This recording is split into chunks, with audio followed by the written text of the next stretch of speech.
Hey, good day, everybody. Welcome back to Rocky Mountain Readings, where yesterday we finished off the wonderful book, The Tales of Rabbi Nachman of Breslov by Rabbi Aiden Steinsaltz.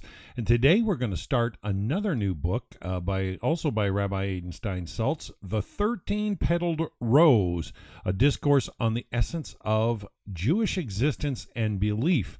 And when I was searching, I came across some overviews of this book. It says about it. It says The 13 Petalled Rose, written by the world-renowned scholar Rabbi Aiden Steinsaltz, is based on the structures and assumptions of Kabbalah, the largely esoteric theological system that deals with the relationships between man, Torah, the commandments, and God. People also ask what it was about. The 13 Petalled Rose addresses profound topics like good and evil, divine revelation, the human soul, holiness, ethical ways of life, the Torah and its commandments, the search for the self, and the nature of spiritual worlds and their relationship to the physical. That sounds exciting. Shalom Vishal, shalom Sheila. So glad to have you with us. So we're starting this new book, another one by Rabbi Aiden Steinsaltz.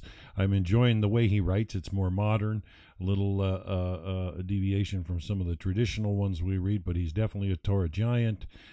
This book was written in 1980, so let's jump right into it. Sounds very interesting. Okay, he says, as the rose among the thorns, so is my love among the maidens, from the Song of Songs 2, verse 2.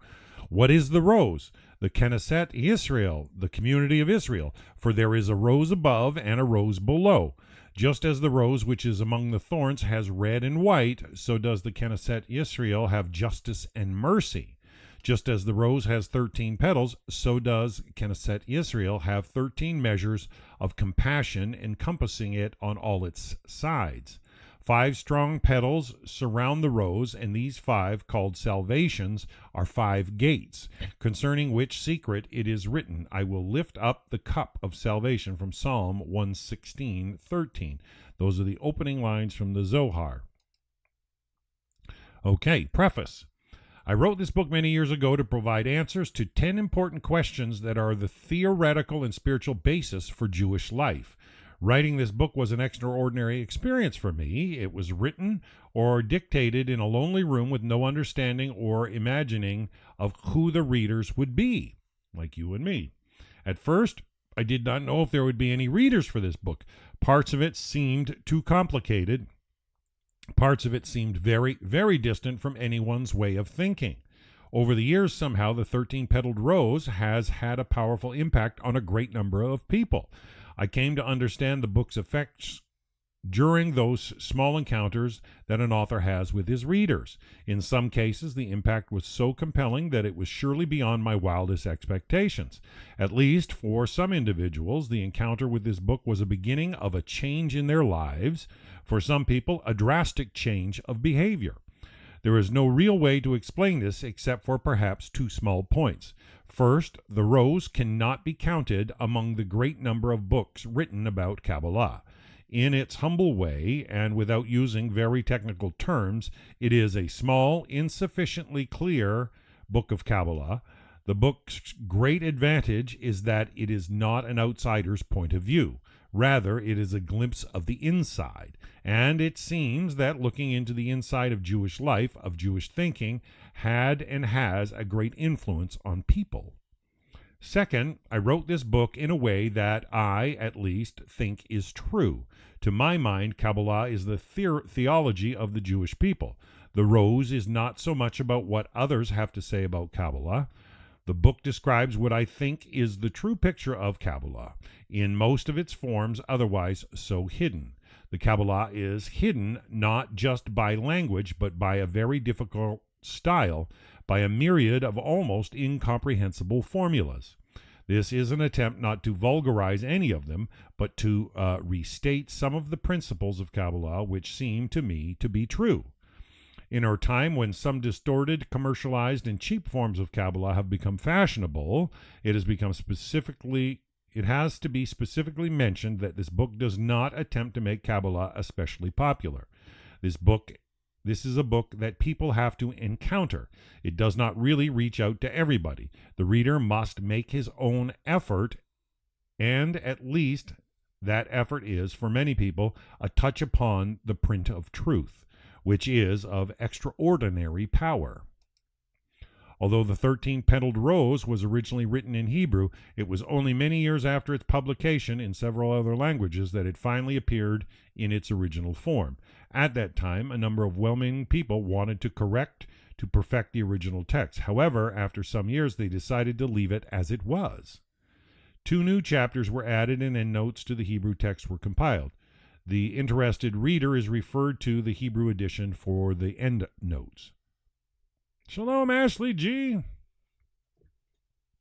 The biggest change from the original English edition to this reissued version is the inclusion here of the 2 chapters that had been added to the Hebrew version. They are very different from each other and from the rest of the chapters. One is a prolonged essay on the ways of prayer, not on the forms, but on the way that people do pray. The other is a commentary on an excerpt from the Zohar, the very basic book of Kabbalah, which contains its key notions. The explanation is given in a way that the reader encounters something authentic, something of the thing in itself, not writing about it, not around it, but the thing as it is. For this edition, I recall fondly the memory of my late friend Yehuda Hanagbi. He was one who originally posed those original questions to me, urged me to give the answers, and took the trouble of translating them into English. The rose reveals a little bit of that thing which is the mystery of what one calls truth. It is sometimes not elaborate. It sometimes does not seem especially spiritual. It sometimes does not appear to be especially innovative. Yet it has its own beauty. The 13-Petalled Rose is offered to readers that they can try to encounter something which is true in itself. For that purpose, the meeting between book and reader may be of use. That's written by Rabbi Aiden Steinsaltz himself in March of 2006 in Jerusalem, and that was when he was the head of the Sanhedrin in 2006. Yeah, from 04 to 08. Excellent. So you're getting it from an authority for sure. Chapter 1, Worlds. The physical world in which we live, the objectively observed universe around us, is only a part of an inconceivable vast system of worlds. Most of these worlds are spiritual in their essence. They are of a different order from our known world,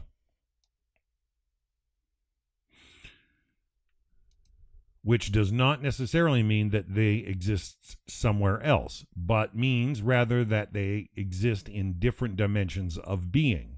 What is more, the various worlds interpenetrate and interact in such a way that they can be considered counterparts of one another, each reflecting or projecting itself on or below the one above it, with all the modifications, changes, and even distortions that are the result of such interaction. It is the sum of this infinitely complex exchange of influence back and forth among different domains that comprises the specific world of reality we experience in our everyday life. Wow, what an opening. In speaking of higher or lower worlds, I do not mean to describe an actual physical relation. For in the realm of the spiritual there is no such division, and the words high and low refer only to the place of any particular world on the ladder of causality. To call a world higher signifies that it is more primary, more basic in terms of being close to a primal source of influence.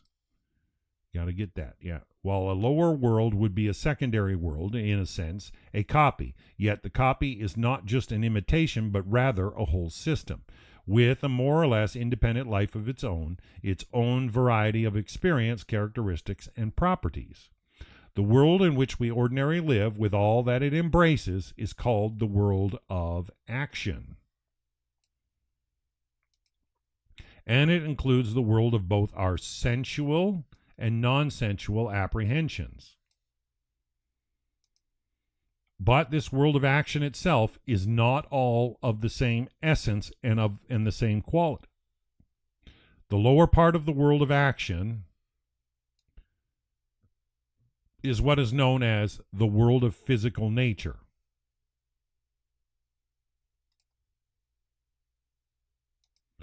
And of more or less mechanical processes. That is to say, the world where natural law prevails, while above this world of physical nature is another part of the same world which we may call the world of spiritual action.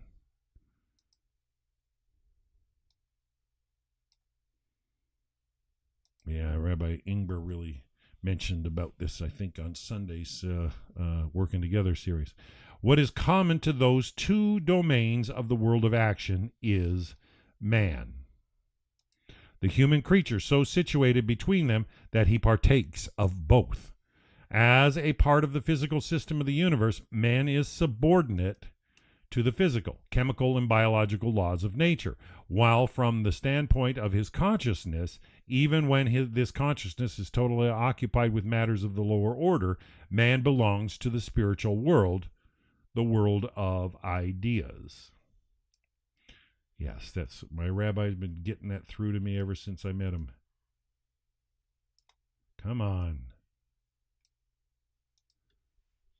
To be sure, these ideas of the world of action are almost completely bound up with the material world, growing out of it and reaching farther, but never really getting out of it. And this is as true for the heights of the most far-reaching and encompassing philosophy as it is for the thought processes of the ignorant person, the primitive savage, or the child. Every aspect of human existence is therefore made up of both matter and spirit. And at the same time, in the world of action, the soul spiritual is subordinate to the material, in keeping with the fact that the laws of nature determine the face and form of all things and serve as focal points for all processes. In this world, the spirit can appear and perform its role only on the solid basis of the workings of what we call the forces of nature. In other words, no matter how abstract or divorced it is from the so-called reality, thought still belongs to the world of action.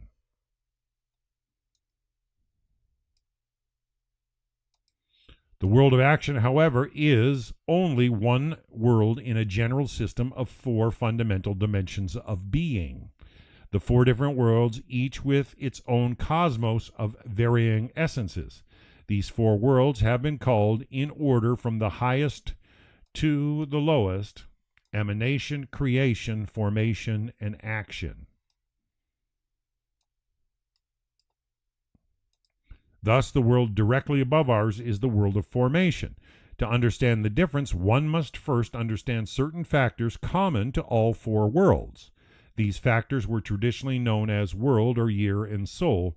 Nowadays, we would call them space, time, and self, experience of one's being. Each world is distinguished from the others by the way these three factors are manifested in it. For example, in our world, physical place is a necessary external element for the existence of things. It is the background against which all objects move and all creatures function. In the higher worlds, and also in the world of spiritual action, that which is analogous to space in the world of physical action is called a mansion.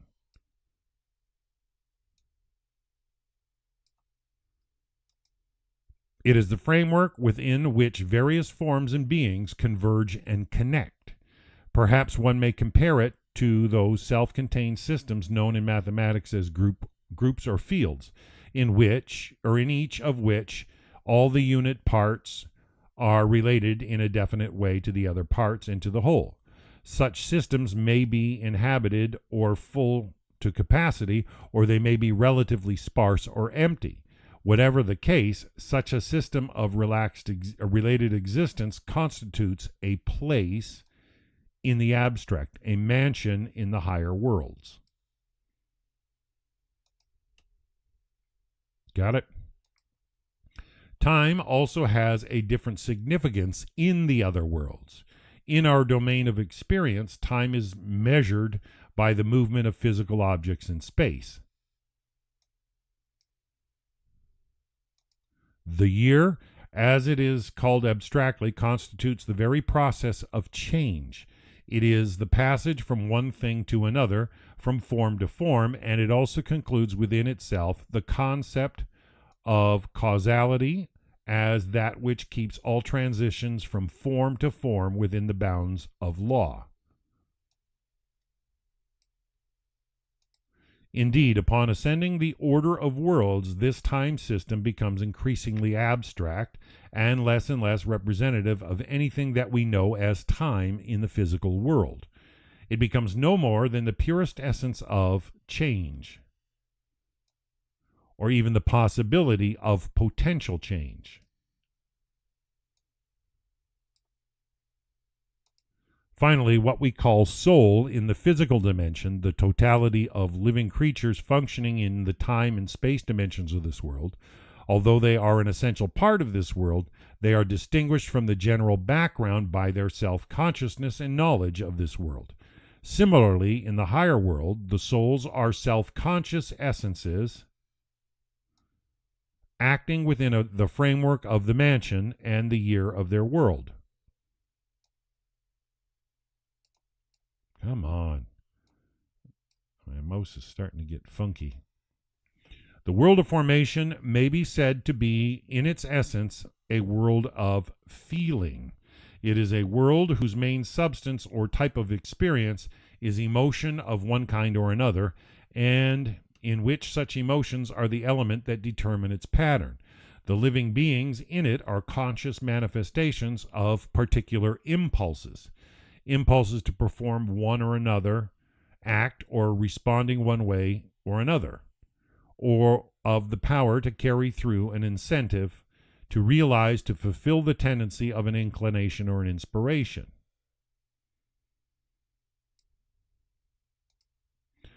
The living creatures of the world of formation, the beings who function in it as we function in the world of action, are called in a general way angels. An angel is a spiritual reality with its own unique content, qualities, and character. What distinguishes one angel from another is not the physical quality of spatial apartness, but difference of level. One being above or below another, with respect to fundamental causality in terms of some difference in essence. Now, as we have said, angels are beings in the world that is the domain of emotion and feeling. And since this is the case, the substantial quality of an angel may be an impulse or drive, say, an inclination in the direction of love or a seizure of fear or pity or the like.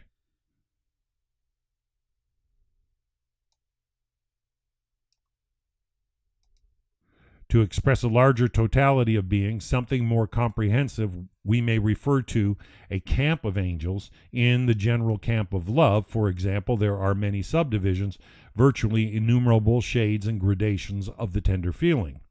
No two loves are alike in emotion, just as no two ideas are alike. Thus, any general and inclusive drive or impulse is a whole camp, perhaps even a mansion. It is not consistently the same at every level, whereas among human beings, emotions change and vary either as persons change or according to their circumstance of time and place. An angel is totally the manifestation of a single emotional essence.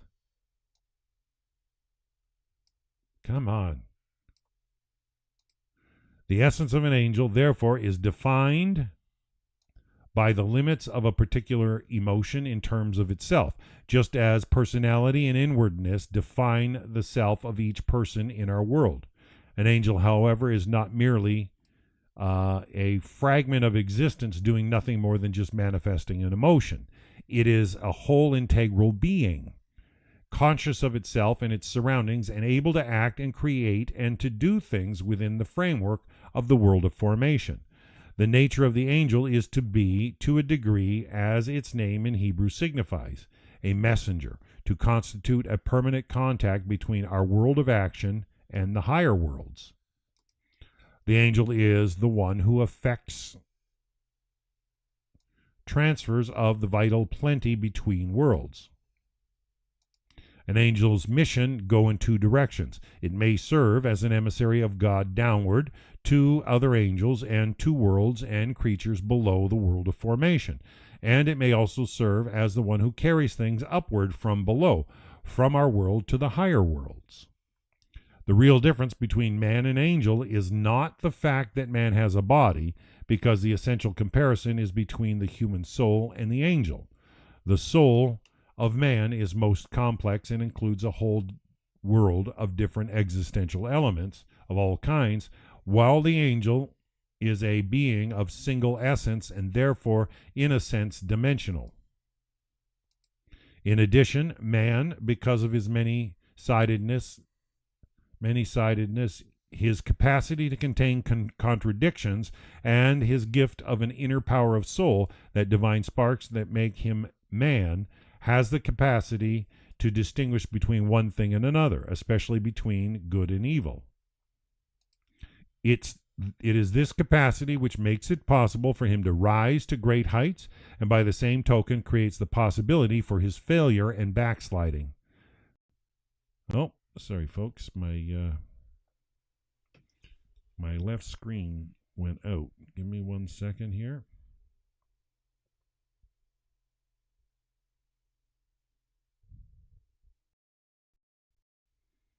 Come on.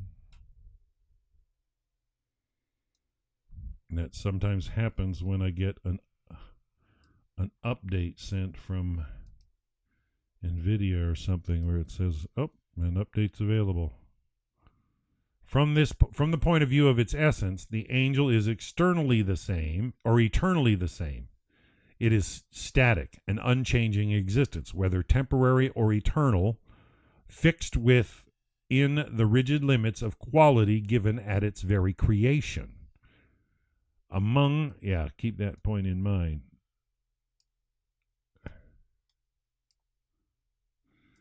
Among the many thousands of angels to be found in the various worlds are those that have existed from the very beginning of time, for they are an unaltering part of the eternal being, and the fixed order of the universe. These angels, in a sense, constitute the channels of plenty through which the divine grace arises and descends in the worlds. But there are also angels that are continuously being created anew in all the worlds, and especially in the world of action, where thoughts, deeds, and experiences give rise to angels of different kinds. Every mitzvah that a man does is not only an act of transformation in the material world, it is also a spiritual act, sacred in itself. And this aspect of concentrated spirituality and holiness in the mitzvah is the chief component of that which becomes an angel. In other words, the emotion, the intention, the essential holiness of the act combine to become the essence of the mitzvah, as an existence in itself, as something that has objective reality. And this separate existence of the mitzvah, by being unique and holy, creates the angel, a new spiritual reality that belongs to the world of formation. So it is that the act of performing a mitzvah extends beyond its effect in the material world, and by the power of the spiritual holiness within it, holiness in direct communion with all the upper worlds, causes a primary and significant transformation. More precisely, the person who performs a mitzvah, who prays or directs his mind towards the divine, in so doing creates an angel, which is a sort of reaching out on the part of man to the higher worlds. Such an angel, however, connected in its essence to the man who created it, still lives, on the whole, in a different dimension of being, namely in the world of formation.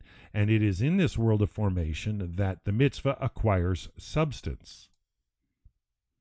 This is why with Abraham, his faith was accounted righteousness because it was a formed thing, a unique. It's always best if you can come up with an original thought, per se. We live in a world where everything appears to us to have already been done, and you think you come up with something new, and then you realize somebody else has already done it out there. But don't ever give up on pursuits of original thought. You'll find this creative process to be a connective thread to the eternal in some regard. And fulfillment can happen that way, whether it's you create your own style of writing or painting or whatever the case is. The expression can have long-lasting and even eternal merit, specifically in the world of formation. This is the process by which the specific message or offering to God that is intrinsic in the mitzvah rises upward and introduces changes in the system of the higher worlds, foremost in the world of formation. From here, in turn, they influence the worlds above them. So we see that a supreme act is performed when what is done below becomes detached from a particular physical place, time, and person and becomes an angel. Conversely, an angel is sometimes sent downward from a higher world to a lower. For what we call the mission of the angel can be manifested in many different ways. The angel cannot reveal its true form to man, whose being, senses, and instruments of perception belong only to the world of action. In the world of action, there are no means of grasping the angel. It continues to belong to a different dimension, even when apprehended in one form or another. This may be compared with those frequencies of an electromagnetic field that are beyond the limited range of ordinarily perceived by our senses. We know that the human vision assimilates only a small fragment of the spectrum. As far as our senses are concerned, the rest of it does not exist. That which is ordinarily invisible is seen only through appropriate instruments of transmutation or interpretation, when, in the language of the Kabbalah, they are dressed in clothes or vessels.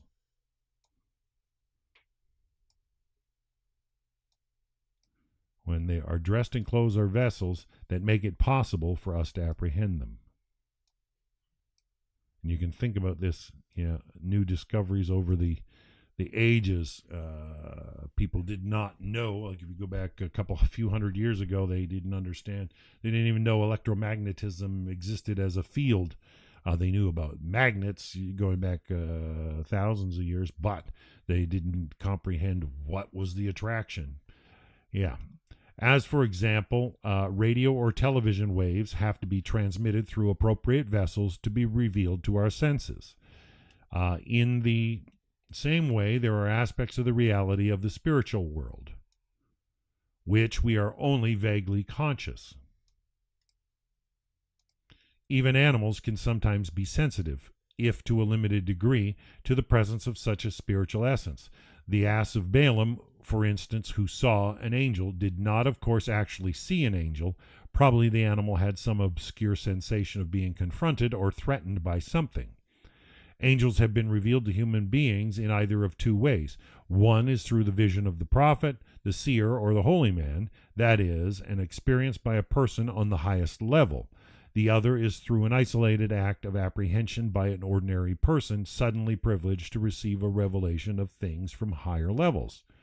And even so, when such a person or prophet does in some way experience the reality of an angel, his perception, limited by his senses, remains bound to the material structures, and his language inevitably tends to expressions of actual or imagined physical forms. Thus, when a prophet tries to describe or explain to others his experience of seeing an angel, the description verges on the eerie and fantastic. Terms like winged creature of heaven or eyes of the supreme chariot can only be a pale and inadequate representation of the experience, because this experience belongs to another realm with another system of imagery. The description will of necessity tend to be anthropomorphic, or when, as we know, the angel whom the prophet describes as having the face of an ox does not have any face at all, and certainly not that of an ox. Its inner essence, seeking elucidation and reflection within the material reality, may express itself in a way that shows a certain likeness between the face of an angel and the face of an ox, as the expression of a known spiritual quality. Thus, all the articulated visions of prophecy are nothing more than ways of representing an abstract, formless spiritual reality in the vocabulary of human language. Although, to be sure, there may also be a revelation of an angel in a quite ordinary form, clothed in some familiar vessel and manifestation as a normal phenomenon in nature. The difficulty is that the one who sees an angel in this way does not always know that it is an apparition, that the pillar of fire or the image of man does not belong entirely to the realm of natural cause and effect. And at the same time, the angel, that is to say, the force sent from a higher world, makes its appearance and to a certain extent acts in the material world, being either entirely subject to the laws of our world or operating in a sort of vacuum between the worlds, in which physical nature is no more than a kind of garment for some higher substance. In the Bible, Manoah, the father of Samson, sees the angel in the image of a prophet, yet he senses in some inexplicable way that it is not a man he sees, that he is witnessing a phenomenon of a different order. Only when the angel changes form completely and becomes a pillar of fire does Manoah recognize that this being, this marvel which he has seen and with whom he has conversed, was not a man, not a prophet, but a being from another dimension of reality, that is to say, an angel. The creation of an angel in our world and the immediate relegation of this angel to another world is in itself not at all a supernatural phenomenon. It is part of a familiar realm of experience, an integral piece of life which may even seem ordinary and commonplace because of its traditional rootedness in the system of the mitzvot.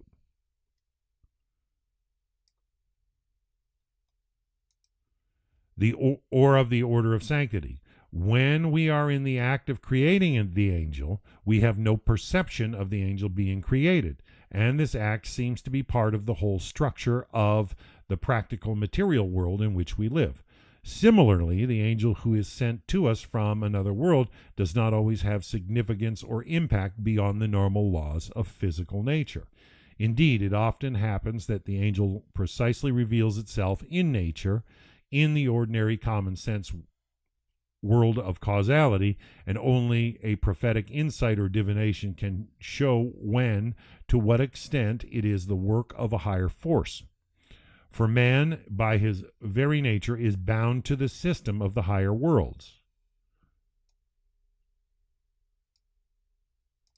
even though ordinarily this system is not revealed and known to him. As a result, the system of higher worlds seems to him to be natural, just as the whole of his two-sided existence, including both matter and spirit, seems self-evident to him. Man does not wonder at all about those passages he goes through all the time in the world of action, from the realm of the material existence to the realm of spiritual existence. What is more, the rest of the other worlds that also penetrate our world may appear to us of part of something quite natural. It may be said that the realities of the angel and the world of formation are part of a system of natural being which is as bound by law as that aspect of existence we are able to observe directly, like an upper dimensional form of physics. Therefore, neither the existence of the angel nor his mission, taking him from world to world, need break through the reality of nature in the broadest sense of the world. In other words, the interacting processes are such that they don't have to always be defying the laws of nature. There's a connection. The domain of angels, the world of formation, is a general system of non-physical essences, most of them quite simple and consistent in their being. Each angel has a well-defined character which is manifested in the way it functions in our world. This is why it is said that an angel can carry out only one mission, for the essence of an angel is beyond the existing many-sidedness of man. That's a key point.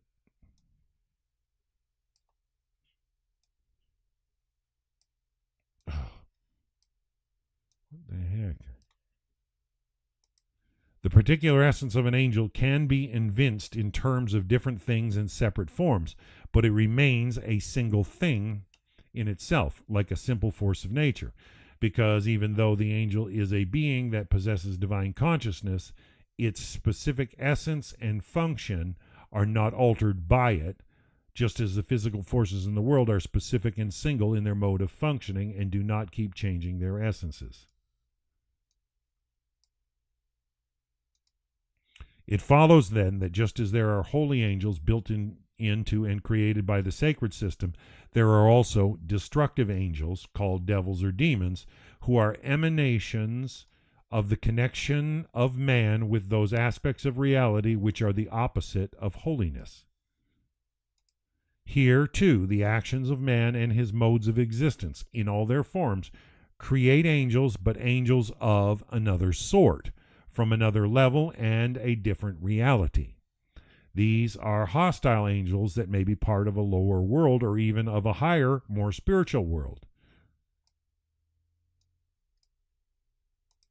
This last because even though they do not belong to the realm of holiness, as in all worlds and systems of being, there is a mutual interpenetration and influence between the holy and the not holy.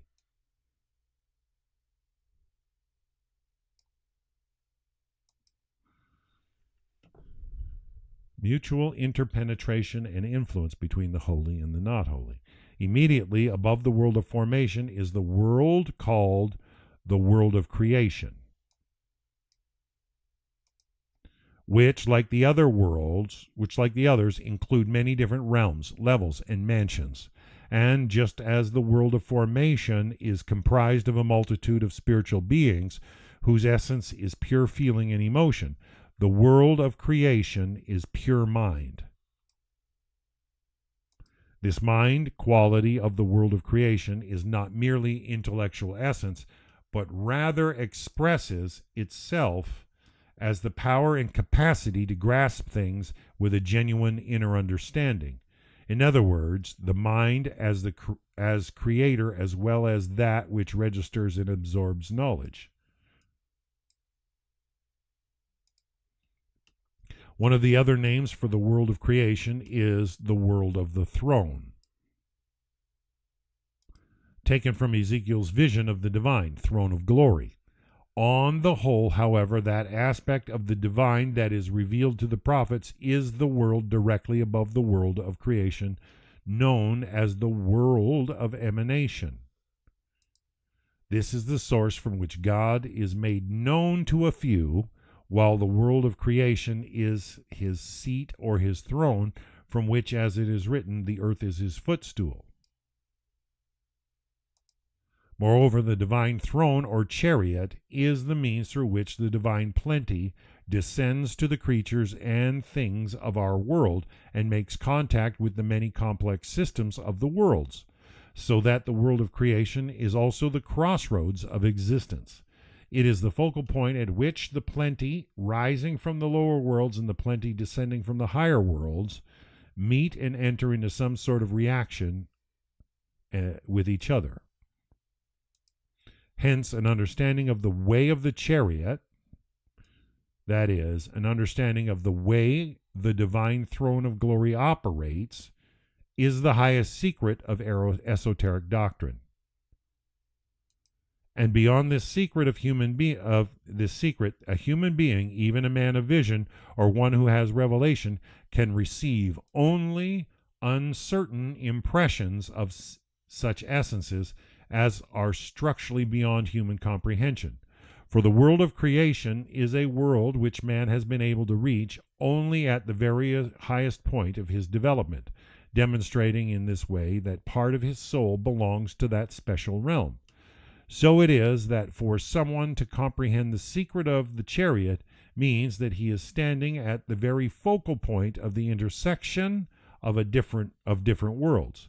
At this intersection, he is given knowledge of all existence and transformation, past, present, and future, and is aware of the divine as prime cause and mover of all forces acting from every direction. Obviously, it is impossible for man to achieve such comprehension completely. Nevertheless, even partial insight into the chariot provides one with a sense of what is happening in all the worlds. In the world of creation, too, there are mansions, that is to say, places in the metaphysical sense, spheres of being within which there is a certain measured rhythm of time, in another form or another, which, with a relation between past, present, and future, between cause and effect, and in which there are souls and creatures who belong specifically to this world. These creatures of the world of creation, the living souls in it, are the higher angels called seraphs. Like the angels of the world of formation, the seraphs are singular abstract essences not given to change. But whereas the angels of the world of formation are embodiments of pure emotion, those of the world of creation are essences of pure intelligence.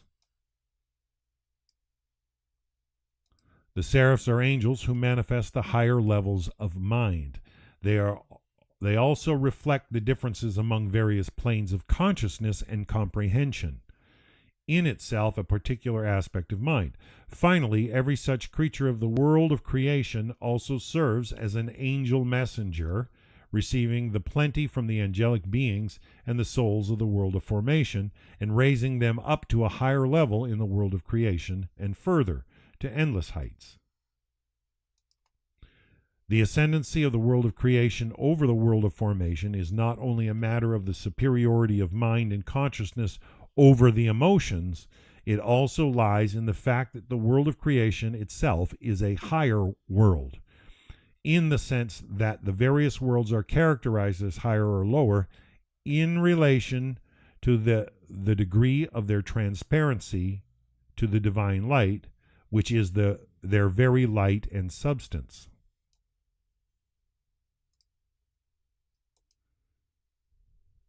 As one descends in the system of worlds, materiality becomes even greater.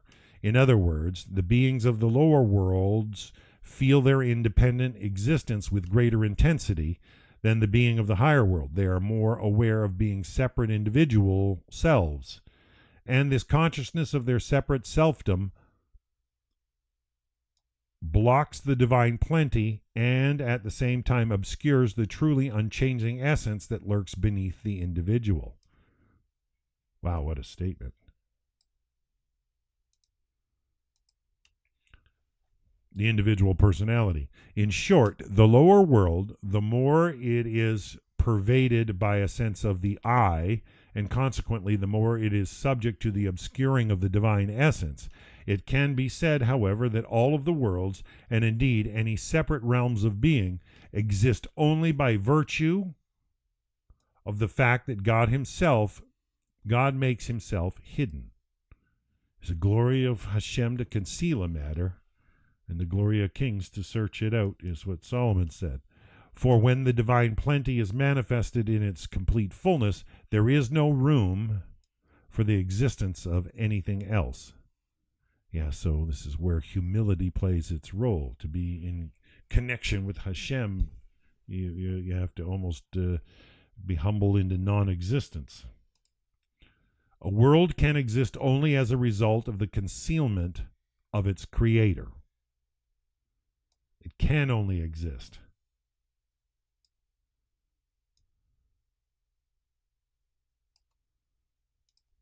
As one descends from higher worlds to lower, with each new level of descent, the separateness, the independence of the world from it becomes more pronounced and emphatic, while the divine plenty becomes more hidden. Does that make sense to you folks? And why the world is today? Yeah. So what the Jewish people are trying to show is an aspect above the laws of nature, and the shadow that covers the rest of the world tries to keep us in that natural mindset only. And this is where you get the atheists. They've got so much concealed from their mind that all they hold to is the laws of nature. Hence, the creatures in the world of action may reach, as men often do, a condition in which they are not only unaware of the life-giving divine plenty, but may even repudiate its existence altogether. Like I said, the atheists. On the other hand, as one ascends the scale of being, the worlds become ever more clear and transparent to the divine plenty. Yeah, the infinite almighty, just understand, yeah. There's an infinite number of concepts we've not even grasped. I mean, just imagine, not just an infinite depth of everything we can grasp, but there's an infinite number of things that we cannot grasp in Hashem. Yeah. If in our world one needs prophetic insight or an opening of faith to distinguish the divine plenty in all its variety of form and on its levels in the higher worlds, everything is more lucid and offers less resistance to the divine plenty. So that in being above the other two worlds of action and formation, the world of creation is also more translucently clear. Its creatures are more fully cognizant of the manner in which their world is constantly being created as one or another manifestations of the divine plenty. At the same time, since the world of creation is still a separate world, its creatures and souls have their own individual selves.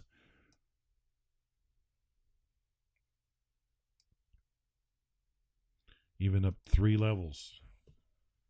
They may indeed perceive the divine light, and they may fully accept its dominance in everything. Nevertheless, in feeling themselves separate from this light, they recognize their independent existence, which is to say that even the seraph yearns mightily to approach the divine.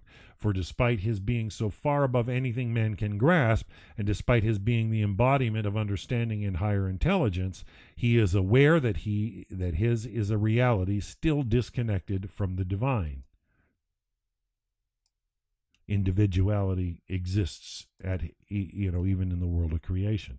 In fact, only beyond the world of creation, in the world of emanation, the highest of worlds, which is in a sense no longer really a world, one can speak of such absolute clarity and transparency that no concealment of any essence whatsoever is possible. Yeah, you can't approach Hashem in that world, in the sense of remaining an individual. And that consequently essences do not exhibit any particular separate self at all. Yeah, you got to grasp that.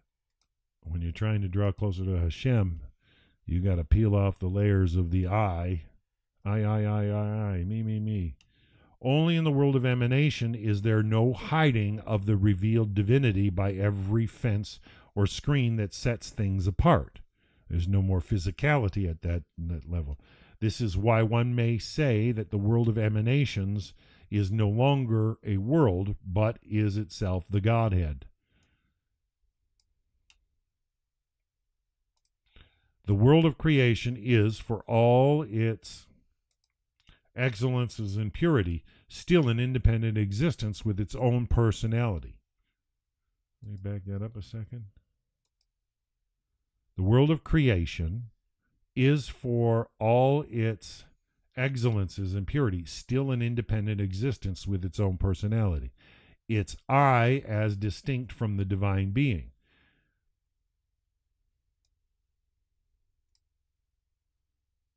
Come on, you.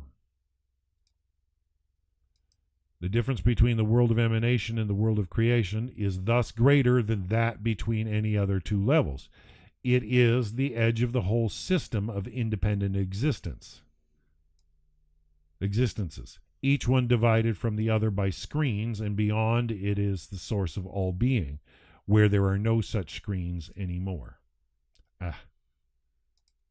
An archetypal representation of a screen is the curtain dividing the humanly sacred from the holy of holies in the holy temple. For the holy temple is, in a sense, a symbolic model of the whole system of the worlds. A screen is thus something that acts as a barrier to the free flow of the divine plenty in all its purity. It is that which brings about a certain obscuring and modification of its light. For so long as the divine light passes through levels and planes that are transparent, there may be an alteration of color or of form or of the quality of the revelation, but the light itself remains essentially light. But what happens when the light strikes against a screen? Even though the light may be discerned on the dark side of the screen as a result of some enlightenment, on the other side, the light itself does not penetrate. This idea of a screen is only an image to explain the essence of the differences among all things. In the world of emanation, in the Godhead, there is no such barriers, and the unity is complete.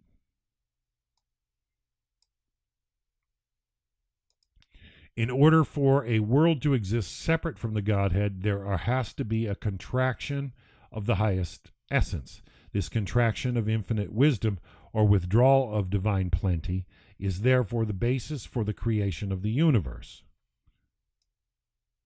Zimzum.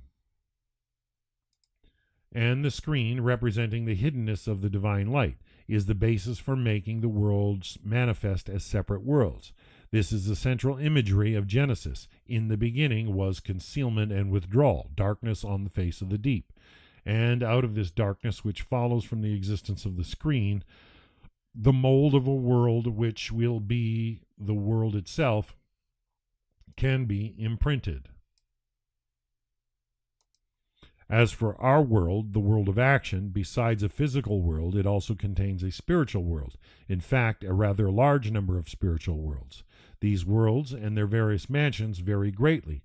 Indeed, so greatly that it is extremely difficult to see any unity in the spiritual significance.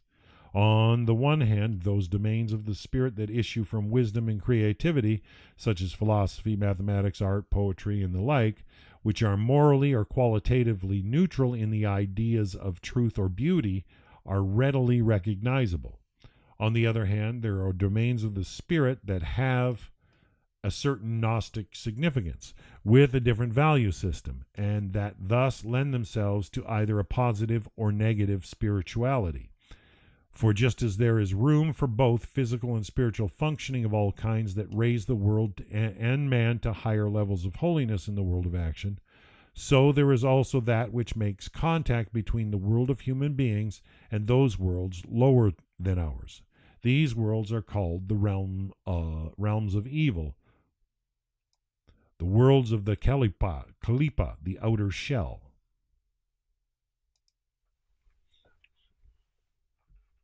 The domains of the Kalipa constitute mansions, and in them, too, there are hierarchical systems, one above the other, actually one beneath the other, with the evil becoming more emphatic and more obvious with each distinct level.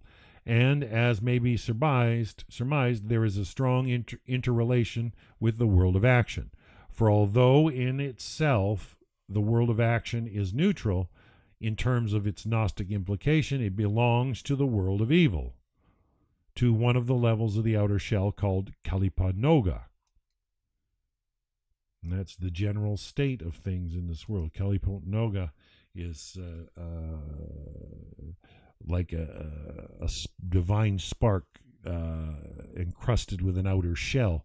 And the purpose in this world is not to damn everything as evil, but to free the divine spark from the shell. And it makes, that's what making the world a better place legitimately does.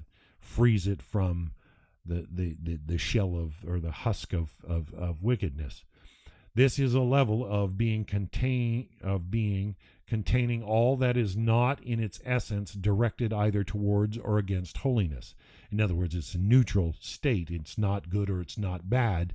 And that's the way most things in this world are. If you take a pistol, for instance, a pistol could be used for self-defense, which could be good.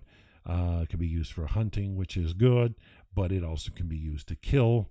And so it's the intent that goes behind it that makes it something different. But you got to look at, the things in this world favorably, and don't damn everything as wicked, when in reality there's neutral aspects to virtually everything and a spark of holiness that needs to be elevated. This level of being containing all that is not in its essence directed either towards or against holiness. In terms of holiness, then, it holds a neutral position. Nevertheless, when man sinks into this neutral position entirely, without disentangling himself at all from it, he fails to realize his specific human destiny and is found wanting in the very core of his being. Beneath the domain of Kalipotnoga are the thoroughly evil worlds. Each one of them has its own aspect of evil, and as is the case with the worlds of holiness, is dynamically connected to the other by the bonds of transformation between worlds and planes, in a process that continues down to the very lowest depth of evil.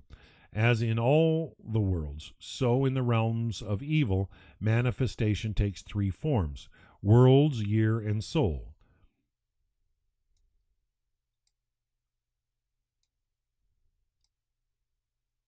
In other words, there is a general background of existence acting as place in the spiritual sense, or world.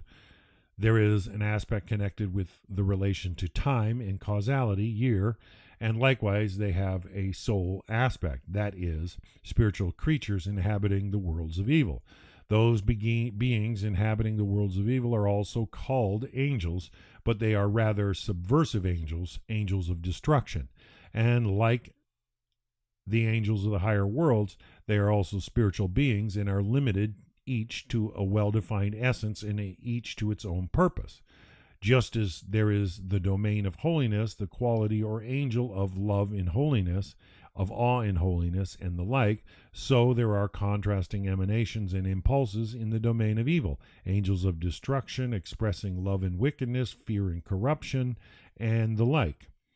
Some of these pernicious angels are self-sufficient beings with clearly defined and specific characteristics, whose existence is, in a certain sense, eternal, at least until such time as evil will vanish from the face of the earth. In addition, there are the subversive angels created by the actions of men, by the objectification of malevolence, the evil thought, the hate-inspired wish, the wicked deed, for besides its visibly destructive consequences, every act of malice or evil creates an abstract Gnostic being who is a bad angel. Oh, hang on, folks, I got to take a call.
So sorry about that, folks. My car's been in the shop, and the parts that came in were the wrong parts, and they've had my car for 5 days now, and they're going to need it for another week. So, yeah, been doing a lot of walking of late, but I'm fortunate. I'm blessed. I live close to work. So, okay. Okay, for besides the visibly destructive consequences, every act of malice or evil creates an abstract Gnostic being who is a bad angel, an angel belonging to the plane of evil, corresponding to the state of mind that brought it into being. This is why Hebrew people always talk about being conscious of your entire thoughts, speech, and action. It's not just all about your actions alone, but it's about thoughts, speech, and action.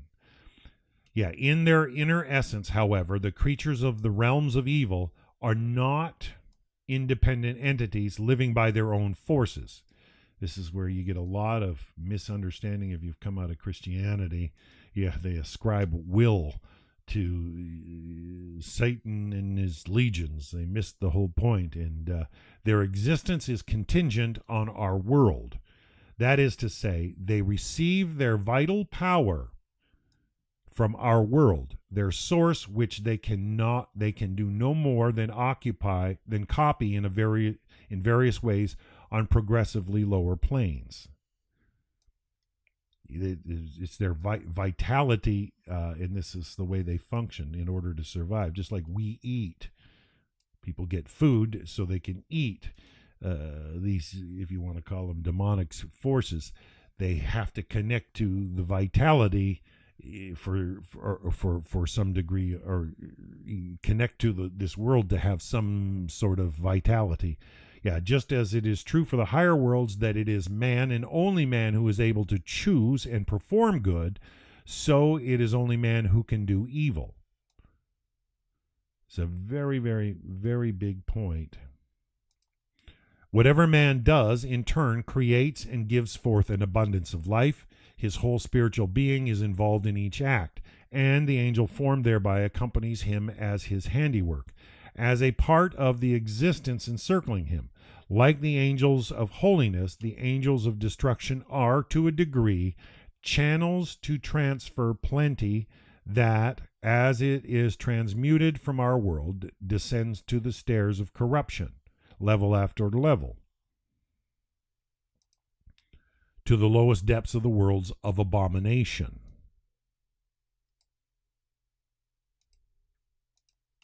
It follows that these worlds of evil act in conjunction with and directly upon man, whether in natural, concrete forms or in abstract spiritual forms.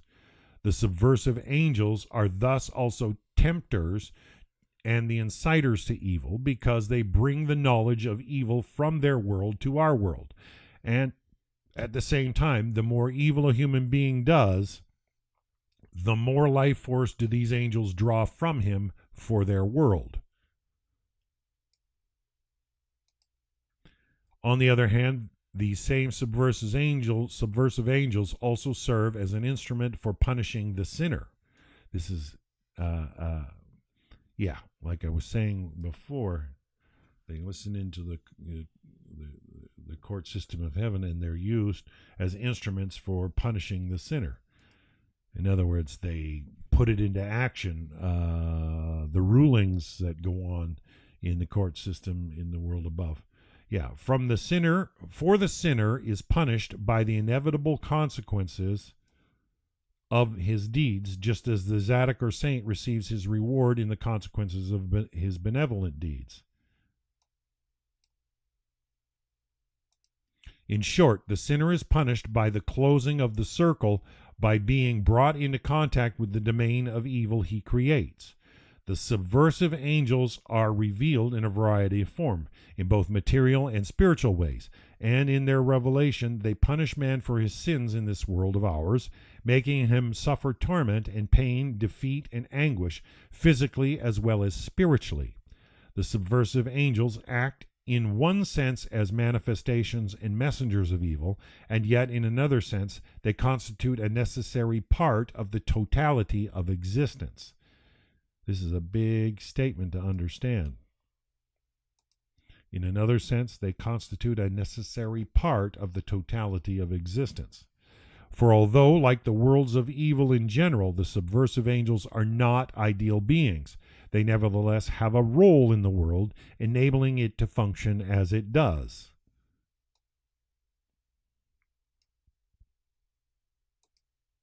To be sure, were the world to root out all evil completely, then as a matter of course the subversive angels would disappear, since they exist as permanent parasites living on man. But as long as man chooses evil, he supports and nurtures whole worlds and mansions of evil, all of them drawing upon the same human sickness of soul. In fact, these worlds and mansions of evil even stir up these sicknesses and are integral to the pain and suffering they cause. In this sense, the very origin of the demons is conditioned by the factors they influence, like a police force whose existence is useful and necessary only because of the existence of crime. That makes some sense? The spiritual implication of the subversive angels constitute, in addition to their negative function, a framework intended to keep the world from sliding into evil. The fact remains, however, that these angels grow in strength and power, constantly reinforced by the growing evil in the world. Their existence is thus two-sided and ambiguous. On one hand, the main reason for their creation is to serve as a deterrent and as a limit, and in the sense they are a necessary part of the overall system of worlds. It's like speeding signs. When they put a 55-mile-an-hour speed limit, it's for safety. I find in this day and age, that speed limit was put in the 60s because the cars then were totally different. Now, they're a lot more smoother, better braking, and safer, but the point being it doesn't give you the right to go any faster. The speed limit exists. You cross the speed limit, you're going to get a speeding ticket. Or if you get into a collision, the rates or the percentages of head trauma and death in a collision go up exponentially. On the other hand, as the evil flourishes and spreads over the world because of the deeds of men, these destructive angels become increasingly independent existences.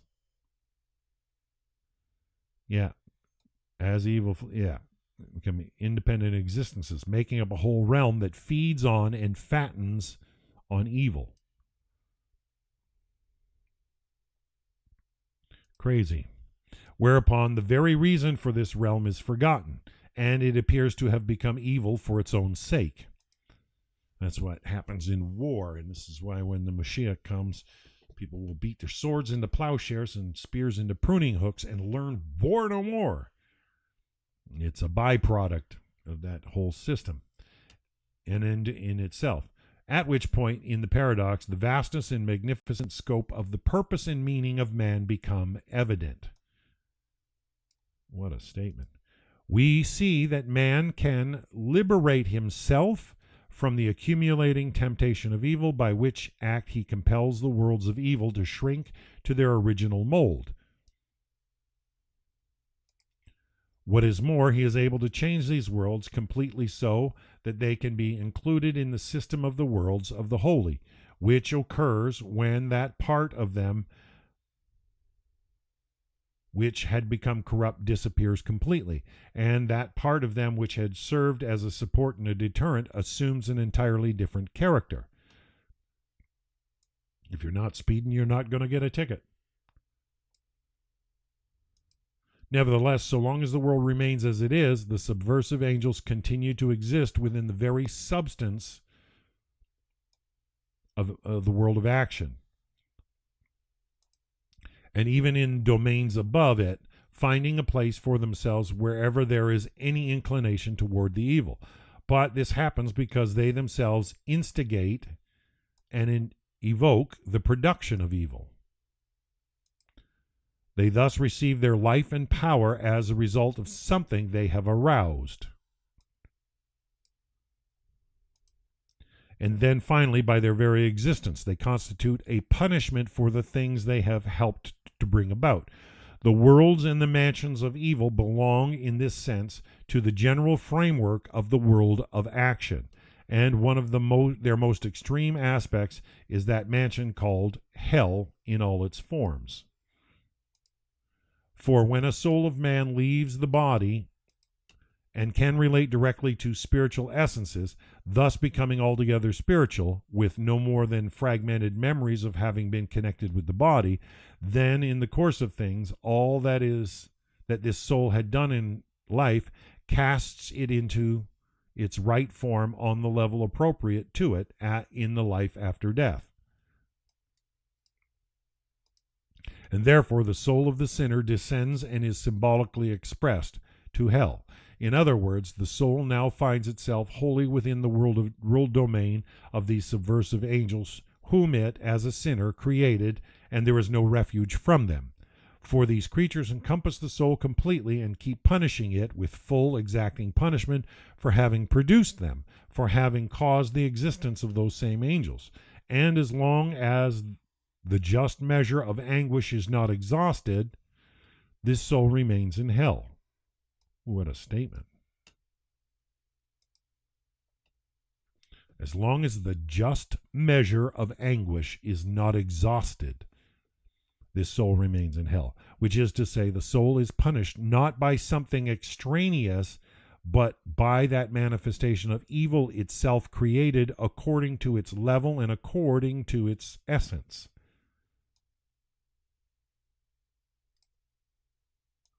Only after the soul passes through the sickness, torment, and pain of the spiritual existence of its own self-produced evil, only then can it reach a higher level of being in accordance with its correct state and in accordance with the essence of the good it created. Since even this domain of the worlds of evil is fundamentally inward and spiritual, it is revealed only by way of vision of one kind or another, and therefore the many anthropomorphic descriptions of the subversive angels are not unlike the description of the holy angels in their crudity and their clumsy approximation, for it is not given to transmit something that does not lend itself to material description. Well, that's reality. If you can't explain it, don't say it. And the imagery used is invariably inadequate. Excellent material so far. You know what? And I think that's probably a good point to start today. But how are you folks enjoying this out there? A very, very interesting read. I find Rabbi Steinsaltz to be clear in the way he is written. And this 13 Petalled Rose. Some of the comments out there on the book, said he doesn't hold any punches nor make any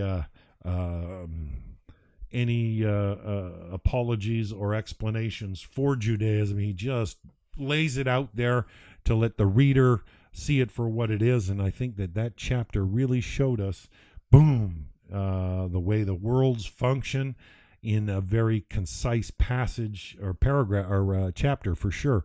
And I've been reading Jewish literature for quite some time, and all I can say is you try to figure this stuff out. I wish I read this book 25 years ago. Would have settled so many thoughts that you end up having to work through and find resolution that is genuine. But it's good to see it all in one chapter that lays it out as it really is. Well, Ashley says she loves this one. Well, that's good. I'm glad you're enjoying it. I try to pick something that I think is taking us somewhere on a learning curve, but also unveiling the Jewish themed message. And I love his subtitle on this, A Discourse on the Essence of Jewish Existence and Belief. And I think the way he's described that, creation exists the way it forms from the world of divine emanation and comes down. Just think about it, and things start to make sense. And when you see the threads of connectivity in the world, you can be more attuned, and when you get a grasp of what our purpose is, which I'm sure you'll find in this book, what humanity has to do, but to also make the world a better place. You need to know the rules to the game you're playing. I don't know if you, when you were a child, if you ever played a board game with somebody who wanted to alter the rules. It just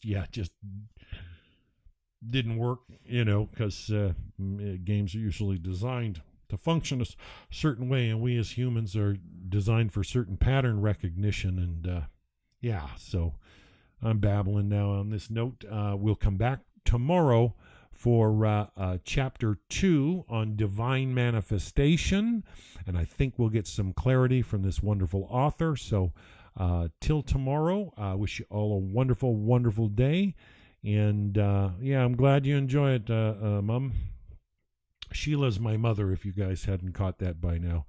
I'm just overjoyed that she takes the time to listen in on these messages, and it means a lot to me to stay connected. And so on that note, I'm going to sign out till tomorrow, and we'll be back with chapter 2 of the 13th Petalled Rose. Bye for now.